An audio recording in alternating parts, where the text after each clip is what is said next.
Welcome to The Critique. Today we're looking at navigating hyper-personalization without being creepy.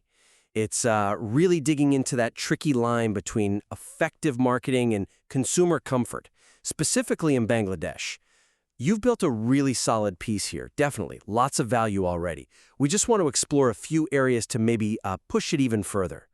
Okay, so hyper-personalization. That's the core, right? Especially figuring out what tips it over into feeling creepy. And you do a good job defining those sort of universal triggers, citing HubSpot, things like too much retargeting, lack of transparency. It sets the stage well. Absolutely. That part's very clear. And, well, it makes me think, these universal triggers, okay, but how does the Bangladeshi context specifically change things? So, while the material defines those general creepy factors well, I think there's a real chance here to explore the unique cultural dimensions in Bangladesh much more deeply. Okay. You mentioned the fear of data misuse because of strong social ties, citing like Castle Partners. That's a good point. But it doesn't quite unpack how those specific norms, those expectations, might make certain tactics feel, differently intrusive there compared to elsewhere. Right. Like the WhatsApp example, the retailer case study. Yeah. It's powerful, but why did it fail culturally beyond just intrusive or too familiar? Could we tie that more directly to specific Bangladeshi values? That's a really interesting angle. So the culture acts like a filter, almost? Meaning even standard privacy practices might just miss the mark if they ignore that local layer. Mm-hmm. What would that actually look like? Exactly. To really make this section shine, let's dive deeper. We need a more granular analysis. How do Bangladeshi cultural values, social structures, communication norms, how do they specifically shape how people perceive data use and personalization? That's where the gold is. It would really enrich the whole discussion around that creepy threshold. Okay, so more specific cultural links. Yeah. For instance, instead of just saying strong social and family ties, maybe explore the concept of izzat, honor, reputation. Or think about community privacy expectations. How might those make certain data-driven guesses like predicting life events, the kind of thing mentioned in the HubSpot survey, feel way more invasive or just culturally off in Bangladesh? Izzat as a privacy factor? Wow, okay, that really reframes it, doesn't it? Mm-hmm. Can you, give a quick example? How might a brand mess that up versus getting it right? Sure. Let's imagine a brand in Dhaka. They see data, maybe someone bought baby clothes for a relative, and they infer, maybe they're expecting. Now elsewhere, maybe a subtle ad from maternity wear is okay, helpful even. But in Bangladesh, if that inference gets pushed out too directly, say via an automated WhatsApp message, that could seriously breach the family's "is-it?"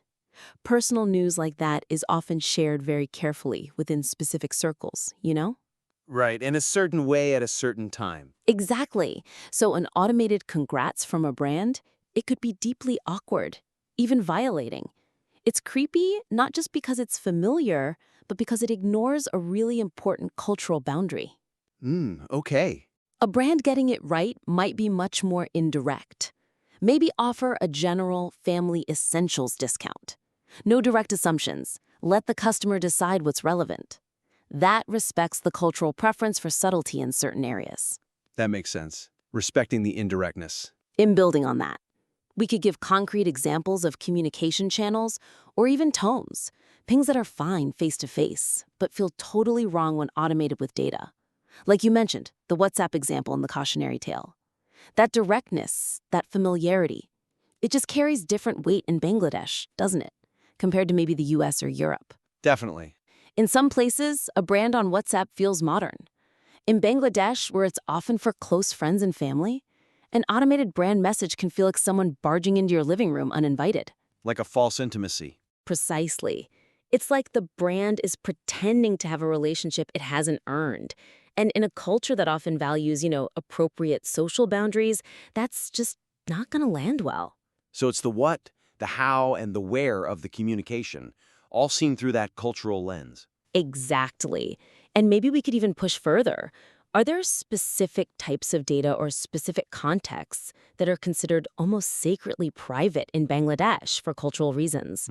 Things that go beyond typical global privacy concerns, maybe certain health details or financial matters. Brands need to somehow respect these unspoken lines. These are just, a few ideas, but they really point towards needing that deeper cultural analysis. That's incredibly helpful. Okay, so understanding ISA, communication styles, that helps define what not to do, what feels creepy. Which brings us nicely to the next point, doesn't it? The human-centric hyper-personalization framework. This seems to be about proactively building trust. How does this framework actually guide brands to do that? Yes, exactly. And that leads right into my next thought. The framework itself, it's robust, it's clear, the 6 steps are well-defined, but I think there's an opportunity here. We could frame sticking to this ethical approach not just as, avoiding trouble, risk mitigation, but as a real, powerful competitive advantage, especially for brands in Bangladesh. Ah, okay, so not just defense, but offense, using ethics to actually win? That's a different way of looking at it. How would a brand even communicate that in a market where maybe trust in data use is already a bit shaky? That's the core of it. Right now, the piece strongly emphasizes avoiding the downsides, brand damage, losing customers, keeping trust, all vital stuff, but it kind of underplays that idea you mentioned earlier in the document, the opportunity to lead with a uniquely ethical approach. The framework feels more like a guide to navigate hazards, rather than a blueprint to actually dominate the market by being the most trusted player. We don't fully spell out the positive rewards of leading ethically, beyond just dodging fines or angry customers. Right. The proactive benefit isn't fully articulated. So let's flip it. Instead of just a safety net, what if this ethical framework is presented as, like, a strategic asset? A way for Bangladeshi businesses to really stand out, build sustainable growth, and set a new standard. We need to reframe it. Ethical practice as a path to market leadership. I like that. A strategic asset. Can you maybe sketch out a quick scenario? Say, a new Dhaka startup. How could they use this ethical leadership in their actual marketing, in their customer interactions, to really get ahead of a competitor who's maybe less scrupulous?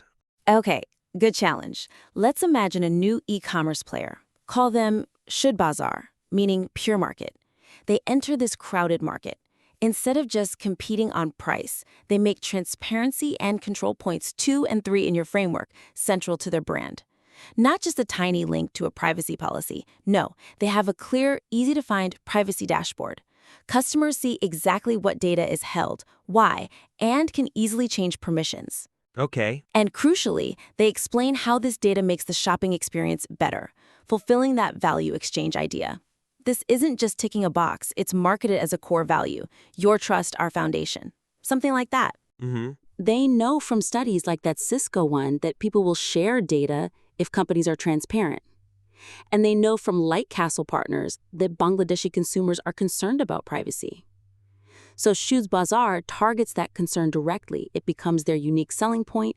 They attract customers who might be hesitant otherwise. That's smart.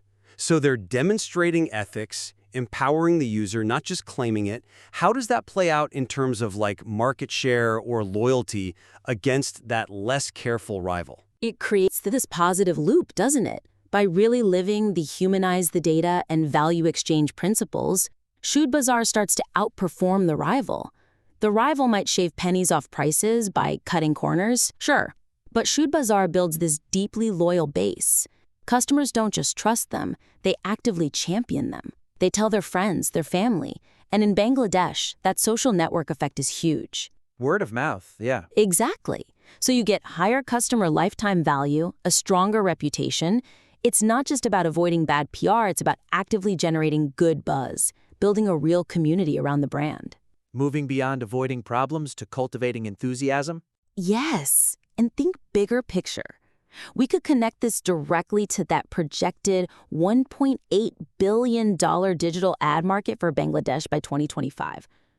Argue that ethical practices aren't just a cost, they're the key differentiator for winning a bigger, more loyal slice of that pie.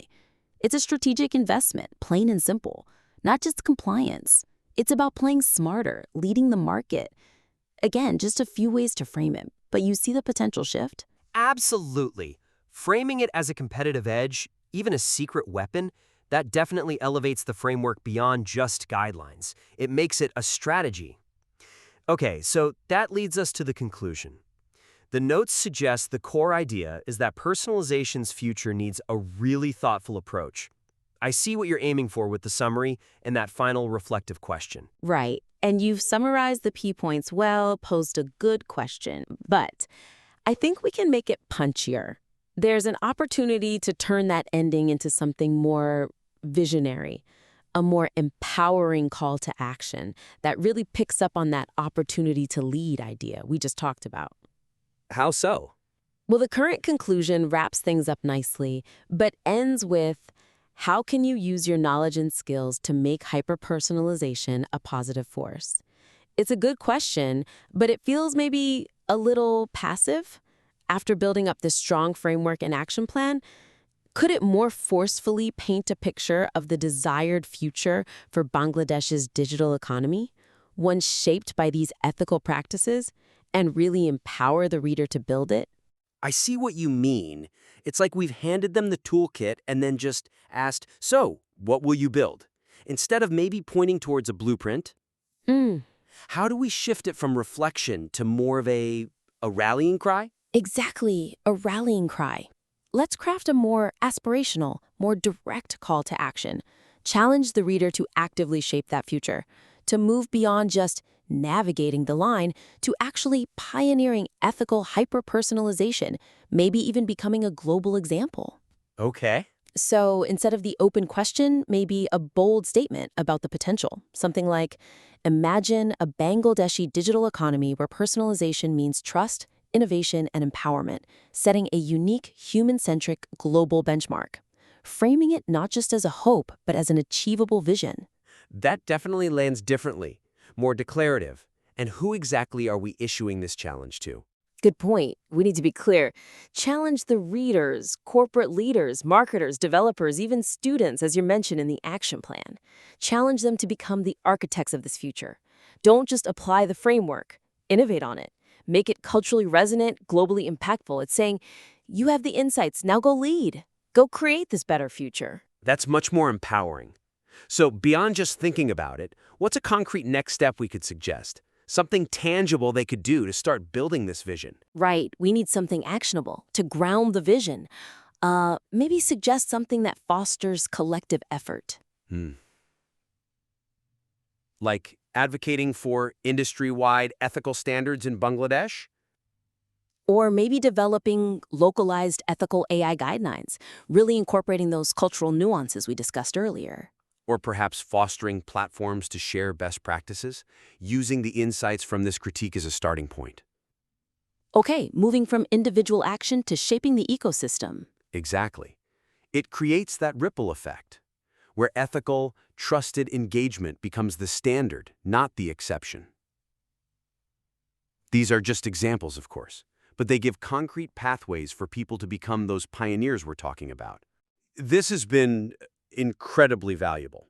So just to recap the main thoughts here. First, really deepening the cultural nuance around that creepy line thinking about values like izzat, specific communication norms in Bangladesh.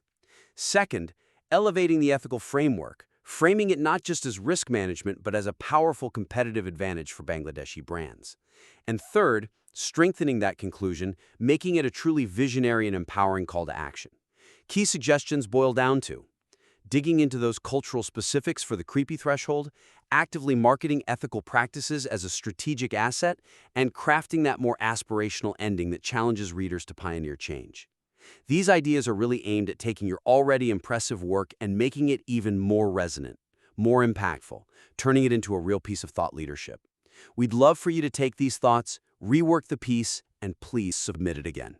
We're genuinely excited to see where you take it next.